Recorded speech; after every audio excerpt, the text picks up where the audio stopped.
Салам достор, салам менин YouTube каналымдын катталуучулары. Мен азыр Швециянын борбору Стокгольмдун борбордук бөлүгүндө жүрөмүн. Мен артымда турган бул имарат Рикстаг, же болбосо Швециянын парламенти, мамлекеттик жыйынынын имараты. Ал эми бул жагындагы Швециянын падышасы, буга чейин мурда падышалар башкарып келген да, ошол падышасы же королу отурган ошолор жана ошондой эле өкмөттүн имараты. Мен бул темага эмне үчүн кайрылып атам? Себеп дегенде мен азыр Швециянын башкаруу түзүлүшү, Швециянын баягы негизи мамлекеттик формасы, ал жактагы жашоо турмуш жөнүндө айтып берейин деп аткам. Андан тышкары азыр Кыргызстанда бул хан ордо маселеси аябай кызуу талкууланып атат. Кыргызстанда дагы ошо президенттин имаратын, президент отурат иштей турган имаратты, ак үйдү жаңылап куруу маселеси көтөрүлүп атат. Биздин ак үйүбүз 1970 жылдары курулган. 1970 жылдары Турдакун Усубалиевдин убагында курулган. Ошол жактагы жанагы имарат ак мрамордон курулган имараттардын катарында эмеспи? Ал эми мен азыр ошол Швециянын эмне үчүн парламенттин имаратын көрүп атам? Себеп дегенде ал бул өлкө парламенттик өлкө. Бул өлкөдө бийликтин эң жогорку өкүлдөрү бул парламент депутаттары. Парламенттин колунда 100% бийлик ошол парламенттин колунда. Себеп дегенде парламент өкмөттү курайт, ал эми өкмөт бул өлкөнүн аткаруу бийлигин түзөт. Ошондуктан парламенттин имаратын ошол Кыргызстандын ошо ак үйү менен салыштырып атам. Андан тышкары Кыргызстанда ошол 70 жылдары курулган имаратты кайрадан куруш керек, эскирип калды деген маселе көтөрүлүп атпайбы? Бул имаратты мен азыр жакындан барып көргөзөм. Бул имарат качан курулган деп мен көрсөм 1897 жылы курулушу башталып, 1905 жылы аяктаптыр. Ошондо бул имараттын аяктаганына курулуп 117 жыл болгон. 117 жылдан бери бул имарат иштеп жатат. 1895-1904 жыл экен. Ошондо деген 118 жылдан бери иштеп жатат бул имарат. Эч кандай баягы жаңы курулуш, жаңы бир эч кандай пландоо жок. Мына жанынан келип көргөзөйт. Бул имарат жөнүндө сөз кылып атам.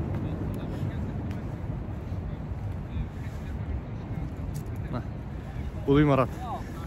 Ал эми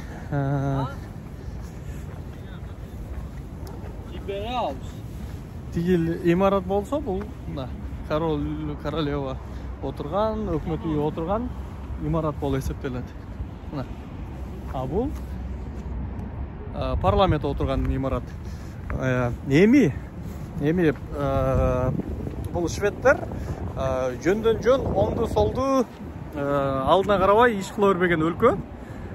Булардын өкмөтү мисалы башкалардай болуп чоң олимпиадаларды, Европанын футбол чемпионаттарын, дүйнөлүк футбол биринчиликтерин өткөрүп, ушундай бир шан шөкөттөргө кыла бербейт экен. Мен тарыхта деле карадым, андай эле чоң бир самалыктарды өткөрбөптүр. Себеп дегенде каражатты жөндөн жөн баягы жумшоо деп эсептешет экен да. Ушул имарат парламенттин имараты.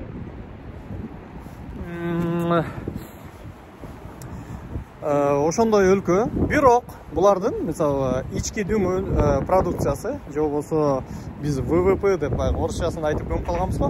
ВВПсы 540 миллиард долларды түзөт. Кыргызстандыкы 7,9 миллиард доллар. 540 миллиард менен 7,9 миллиардты салыштырып көрдүлөр. Швеция жери боюнча бул Казакстандан аймагынан кичирээк, 500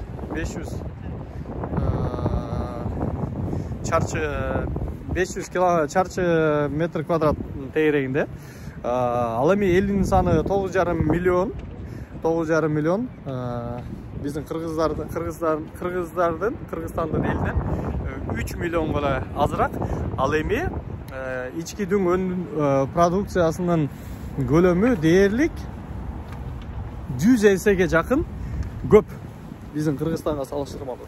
Ал эми дагы бир мисал келтирейин. Казакстандыкы 60 миллиард доллар деп эсептелип атат. Казакстандыкынан Швецияныкы 10 эсеге көп экен, биздикинен 100 эсеге көп экен.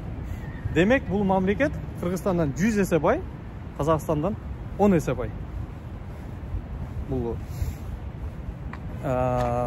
бай өлкө. Бирок элинин саны Казакстандан аз, жеринин көлөмү кичине, Казакстандыкындай же Россияныкындай чоң минералдык ресурстары жок. Бул жакта темир, жез чыгаарын эске албаганда башка калган нерсенин бардыгы өндүрүш, айыл чарбасы деле ошол ички дөңгөн продукциянын болгону 2% гана түзөт. Калганы жарымдан көп өндүрүш, тейлөө жана башка кызматтар аркылуу булар каражаттарды табышат.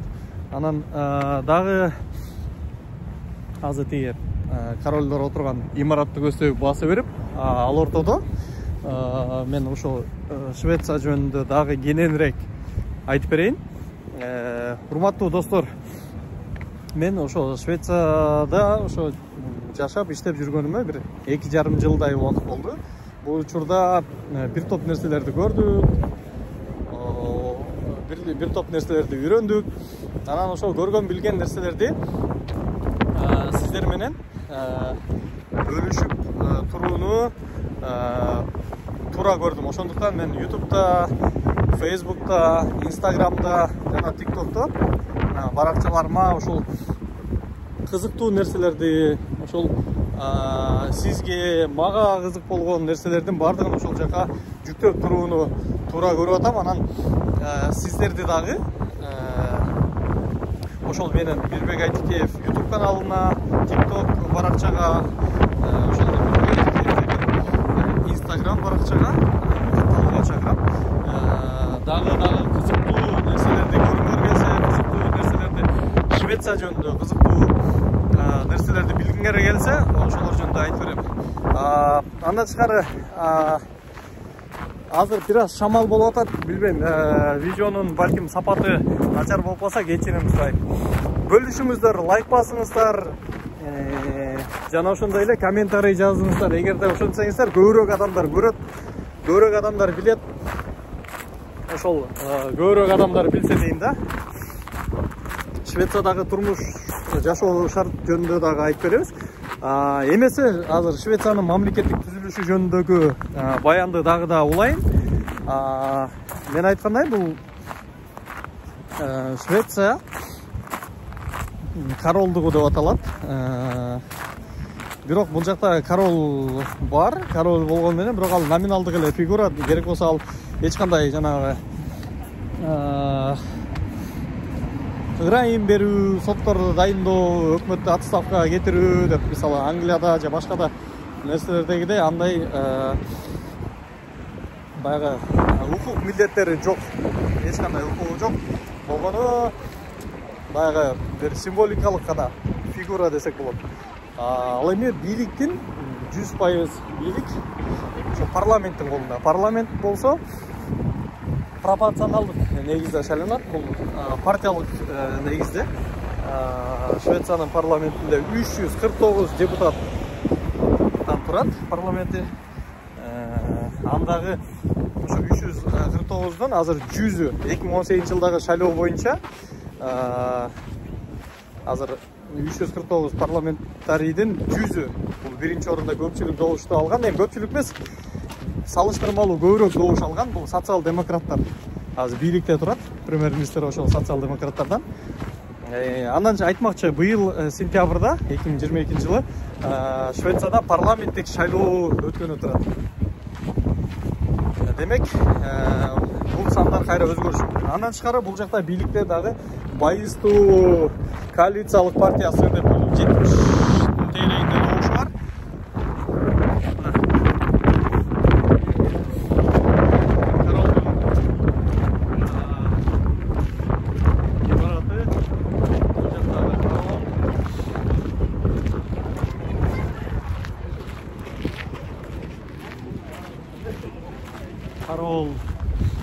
Кароолчу бери чыгып басты. Ошого байланыштуу мындайраак көргөзөйүн деп атам. Андан тышкары Борбордук партия деген бар, либералдар, дагы эмне деген, солчулдар бул мурдагы коммунисттер. Андан тышкары солчулдар. Кароол.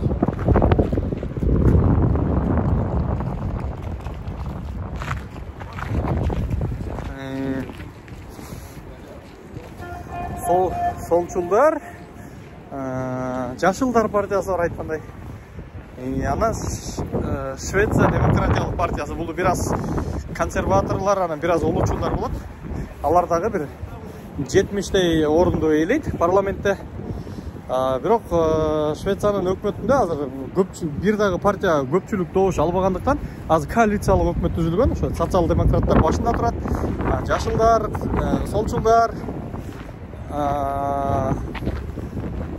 Борбордук партия, борбордук центристик партия да болот. Ошол партиялар азыр коалициядан 4 партиядан турган коалиция өкмөттү кураган. Өткөн жылдын ушул жылдын башында жаңы өкмөт башчы шайланган, жаңы өкмөт келген. Эми күздөгү парламенттик шайлоодо кайрадан ошол саясатчылардын, саясий партиялардын программаларды элдин элегине коюлат.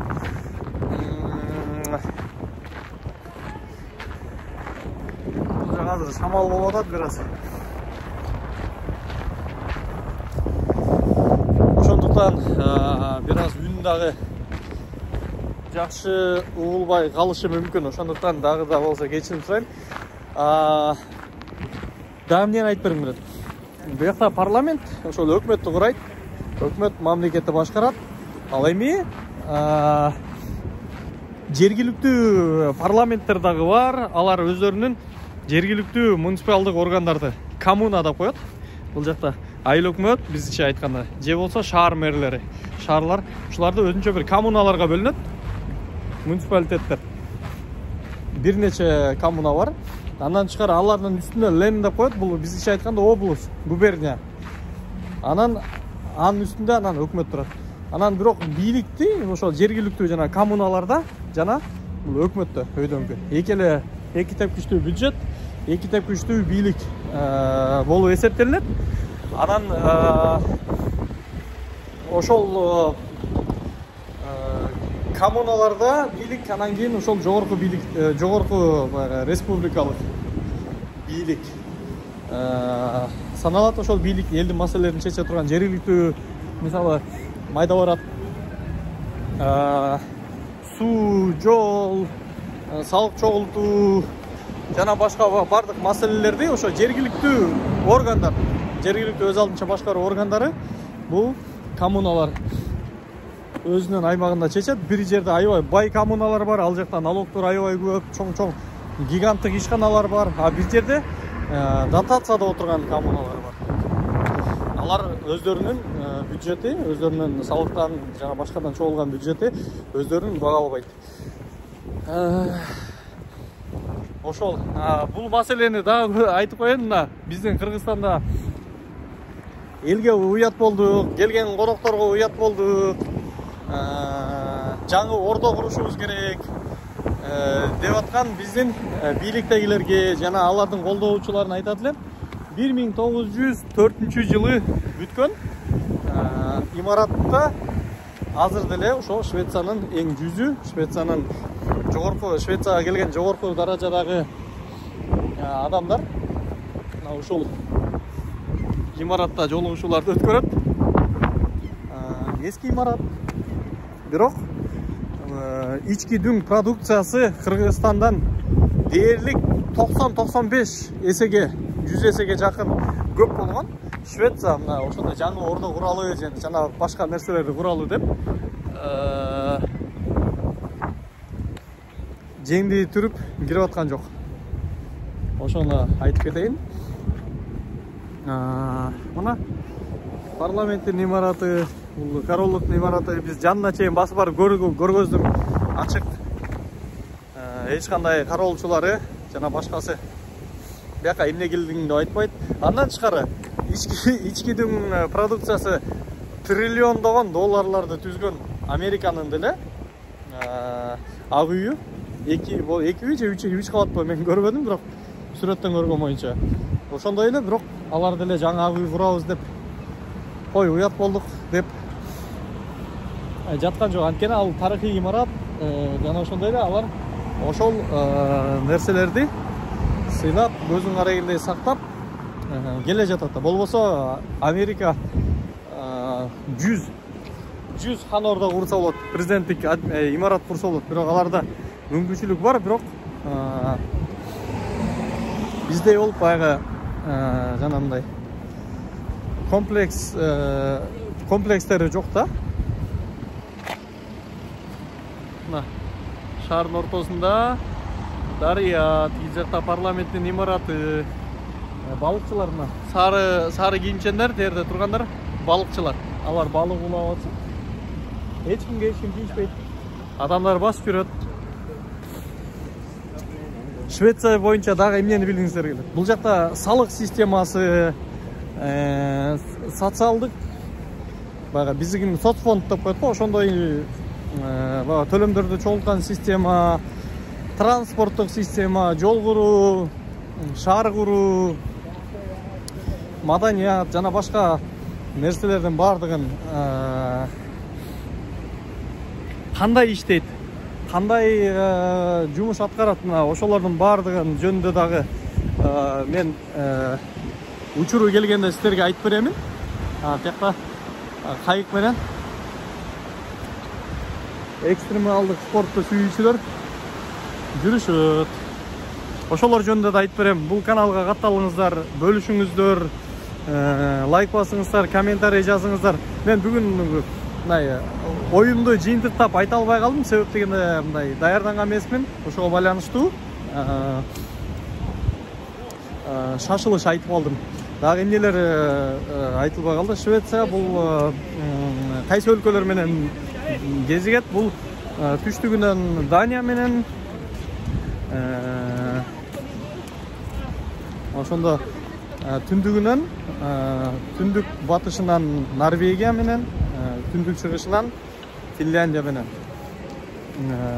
чектеш. Андан тышкары Балтика деңизи аркылуу Эстония, Польша, ошо Балтика боюндагы өлкөлөр, Латвия, Литва жана Орусиянын Санкт-Петербург менен ошо суу аркылуу чектешет.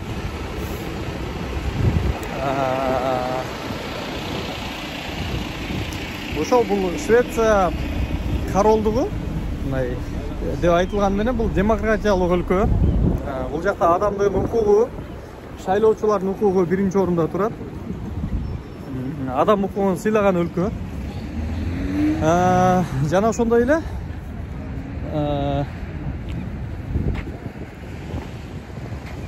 бийлик бир кишинин колуна топтолгон эмес. Бийлик бул парламент өкмөттү түзөт, көз карандысыз соттор бардыгы бири-бирин баланстап турат. Ошол. Анан Кыргызстанда 120 депутат көп, 90 эле депутат кылалы деп дагы чыктык. Эгерде сапаттуу болсо, көп болгондон айырмасы жок. Мына Швеция 10 миллион калк бар, бирок 349 парламентарийден турат.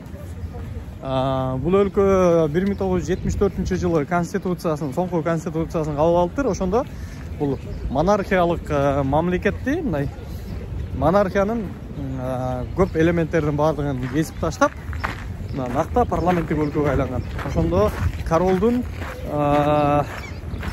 бийлиги, королдун жана укук милдеттеринин баардыгын кесип таштаган. Ал номиналдык фигурага гана айланып калган. Анын бийлигинин мурда эбегейсиз бийлик болуп келсе, анын баардыгы эмеге, парламентке, өкмөткө, жана сотторго өтүп кеткен. Андан тышкары бул өлкө 215 жыл болуптур. Соңку 215 жылда бир да жолу согушкан эмес. Нейтралдуу өлкө деп өзүн жарыялаган. Азыр НАТО жана башка блокторго да кирбейт согуштук. Биринчи дүйнөлүк согушта, экинчи дүйнөлүк согушта бул өлкө согушка катышкан эмес, жабыркаган эмес экономикалык жактан. Бул ошо 215 жыл мурда акыркы жолу ошо империалисттик, булар да империалисттик көз карашта болушкан мурда. Прибалтиканын, ошо Эстония жана башканы бул жактан айрым учурларда Данияны, Норвегияны, Финляндияны 100 жылдан ашык басып турган.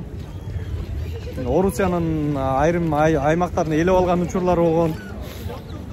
Акыркы жолу ошол согуштан жеңилгенден кийин булар тышкы саясат, тышкы агрессияны токтотуп, жалаң гана ички маселелер менен алек болобуз, ички маселелерди чечебиз, экономикага көңүл бурабыз.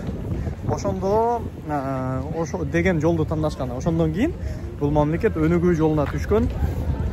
200 жылдан ашык согушту көргөн эмес. Бул жакта адамдар ошондуктан агрессивдүү эмес, бул жакта адамдар гумандуу. Анан агрессивдүү нерселер дээрлик байкалбайт. Себеп дегенде бул кан төгүүнү, аябай жанагындай согуштун запкысын узак жылдардан бери дээрлик 2 кылымдан ашык көрбөгөн эл. Ошондуктан булар азыр Украинаны аябай колдошуп атат. Себеп дегенде бул жакта согуштан канчалык кесепети, согуш канчалык жаман болот экенин булар жакшы билишет. Жана ошондой агрессиядан булар аябай кооптонушат. Ошондуктан Украинаны 100% колдоп атканын себеби дагы ошол.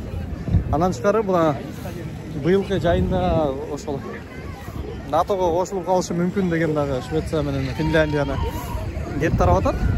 Өкмөттөр деңгээлде да талкуу болгон, парламентте саясатчылар көтөрүп калып атат бул маселени. Себеп дегенде бул Украинадагы соңку кырдаалга байланыштуу булар дагы өздөрүнүн коопсуздугун, коңшу Орусияда Путиндин бийлиги турганда булар өздөрүн коопсуз сезбегендиктен ушундай кадамга барышып аткандай. Ошол Швеция боюнча дагы сиздерге маалыматтарды берип турам.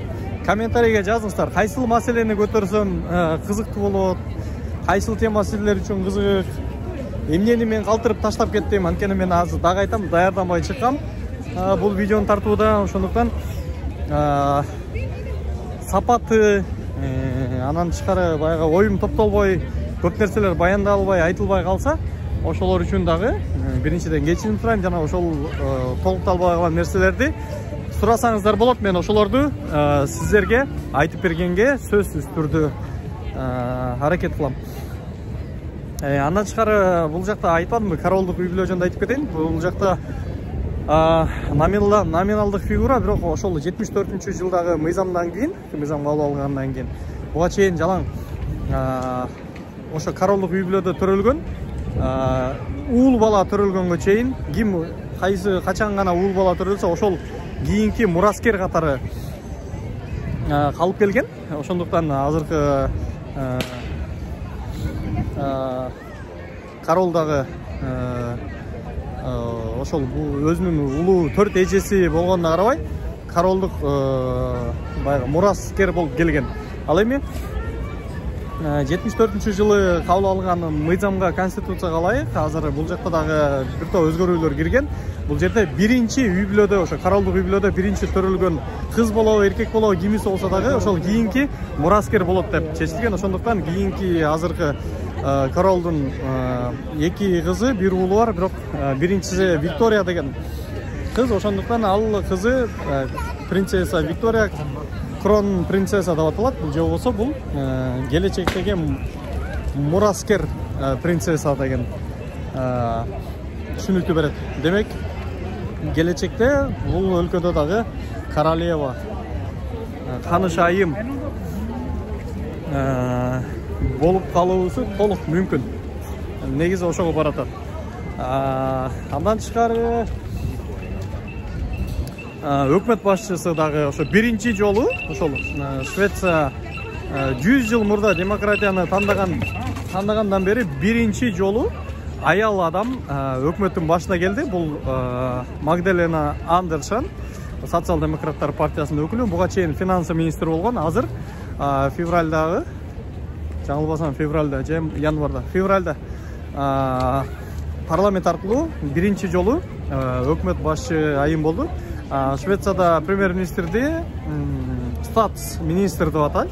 Бул ошо өкмөттүн башчысы. Ал эми парламенттин Рикстаг деп аталат. Бул Рикстаг деген мамлекеттик жыйын деп которулат түзмө-түз. Же болбосо экинчи жагынан империялык жыйын. Айтор ошол маанини түшүндүрөт. Лен деген бул губерния, бул облустарга бөлүнөт, анан коммуналарга бөлүнөт, жана айтып кеткендей. Борбор шаар Стокгольм 1 миллиондон ашык жашоочу жашайт. Экинчи шаар Йотибори 1,5 миллиондун тереңинде адам жашайт. Үчүнчү шаар Мальме, бул түштүк столицасы, ал Данияны менен чегарада жайгашкан. Андан тышкары анан кийин калган шаарлар кете берет. Бул жакта билим берүү системасы, саламаттык сактоо системасы жакшы өнүккөн. Билим берүү системасында бул 100% мектепте, колледждерде, университеттерде окуу 100% мамлекеттин эсебинен жүргүзүлөт. Ошондуктан бул жакта талап күчтүү. Эгерде экзаменди тапшырган адамдар болсо, тапшырса, бала ал сөзсүз түрдө бекер билим алганга мүмкүнчүлүгү бар. Кыргызстандык студенттерге дагы жакшы мүмкүнчүлүк бар. Бул жака ошол атайын программалардын негизинде университеттерге тапшырып, эл аралык университеттерге бул жакта бекер билим алууга мүмкүнчүлүктөр бар. Андан тышкары мамлекеттик жана мектептерден тышкары дагы башка француз, испан, англис мектептери бар. Жеке менчик, бирок алар дагы мамлекет эсебинен каржыланат. Бул билим берүү системасы боюнча дагы мен келечекте айтып берем. Ошондуктан бул каналга жазылыңыз, катталыңыз, мага жардам бериңиздер. Кайрадан көрүшкөнчө.